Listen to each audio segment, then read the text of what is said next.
This is not the easiest topic for me to talk about because I'm not very good at being vulnerable. Certainly since I've been with Tim, I've gotten better at being vulnerable. But I feel like I'm on a kind of good steep learning curve. I'm getting a little more used to how to do it. It's still one of those things that's hard for me.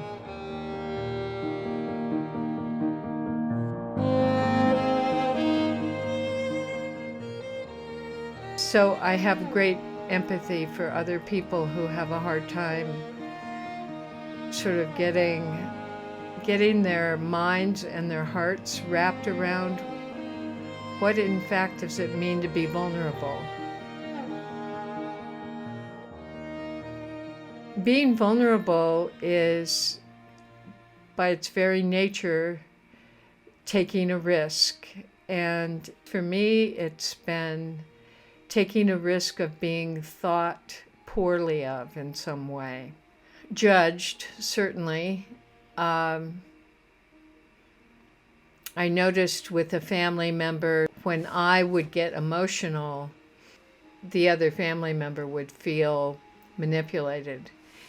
And I think that came partly from just the dynamics in my family, that when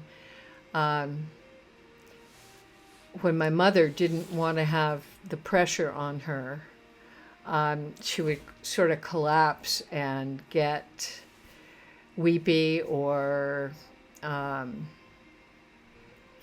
it looked like vulnerability, but it was really a defense. It was a defense against being attacked.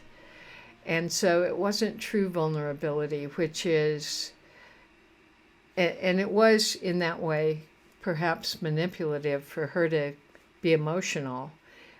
People backed off. And so that actually may be more common than I've thought about before.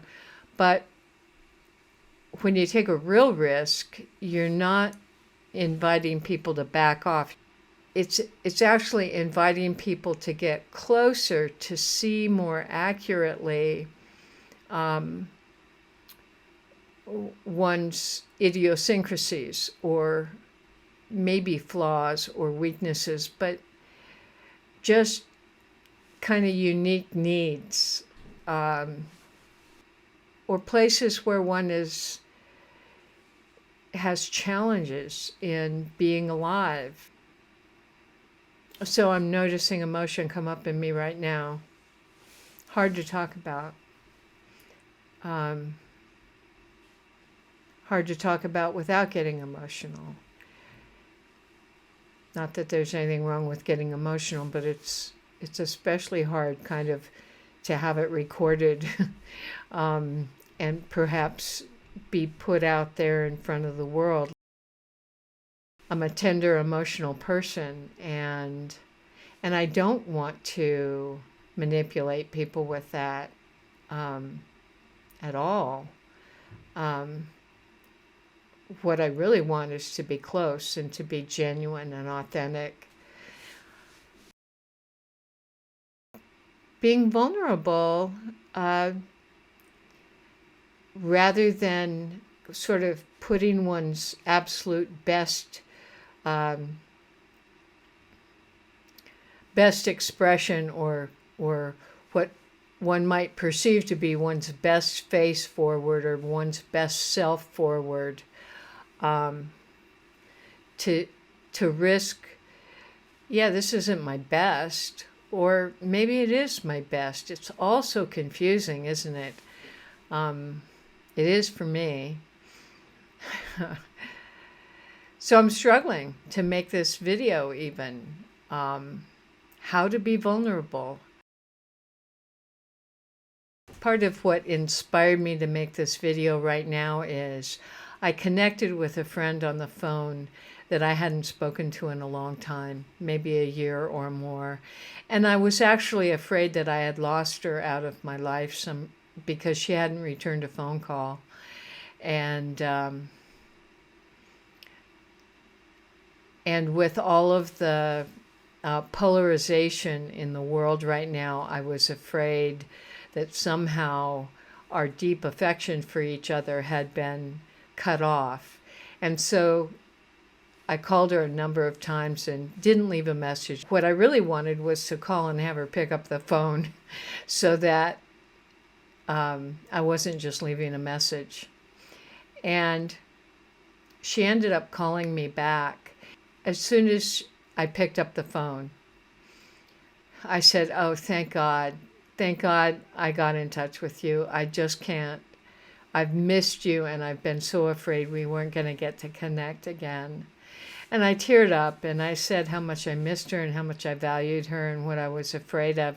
And she totally received that, not in any, not that I was trying to shame her in any way, which I wasn't. I was just expressing my fear that I might have lost her. And then we went on to have a lovely, lovely conversation. And because I was so vulnerable right at the beginning and just said I was so afraid, I think it was disarming to her as well. And so we were both quite vulnerable with one another and open, and shared how things had been over the last year. And so I know when it happens. I know when I'm really genuinely vulnerable and I get received, and how beautiful that is, and how the tenderness and intimacy of close, real human contact, how precious it is.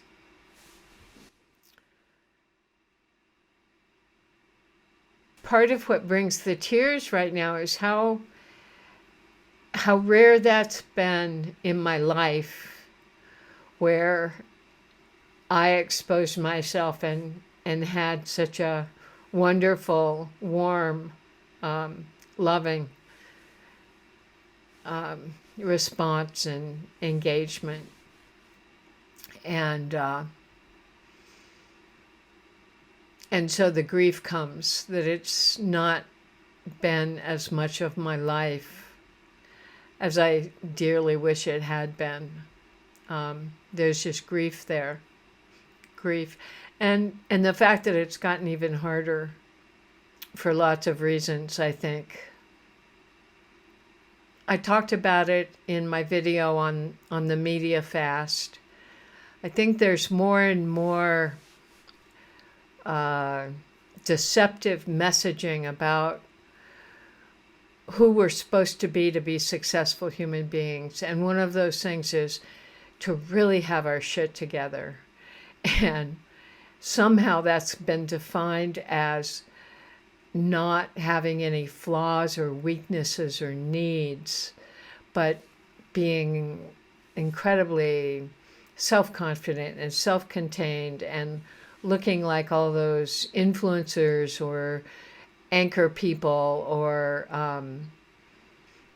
so to be anything less than kind of extremely well put together, poised, confident,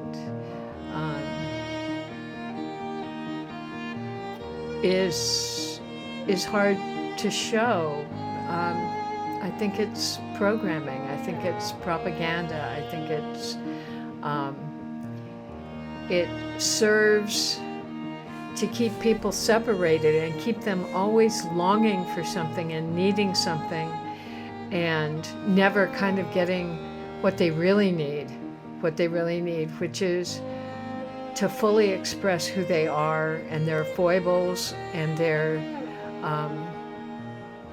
weirdnesses, their wounding, all the things that get hidden behind that mask, and to then be seen and loved and appreciated, and nobody trying to fix, just appreciation for the human struggle as we uniquely live it.